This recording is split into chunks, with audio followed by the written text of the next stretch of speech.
Welcome to Maths with Teacher MJ. Today we are going to solve this beautiful SAT question in few seconds. So go ahead and get us started. The question says 3 to the power of x plus 3 to the power of x plus 1 equals 36. What should we do to find the value of x? To solve this equation, I wanna start with 3 to the power of x plus 1.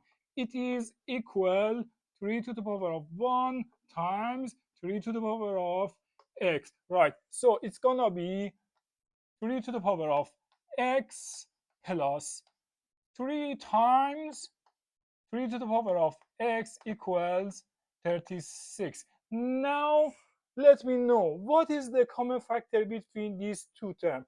Right, 3 to the power of x is common between both them, so factor it out. It's gonna be 3 to the power of x times the first term is going to be 1, the second term is going to be 3 equals 36. 1 plus 3 equals 4.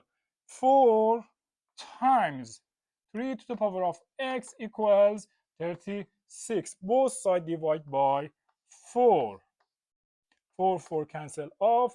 4 divided by 4, 1. 36 divided by 4, 9. It's gonna be 3 to the power of x equals 9. But what should we do to find the value of x? As you know, 3 equals 9 equals 3 to the power of 2. Look, same base. Exponent also are base. Therefore, the answer is gonna be 2. X equals 2 is our answer. Option A. Bye.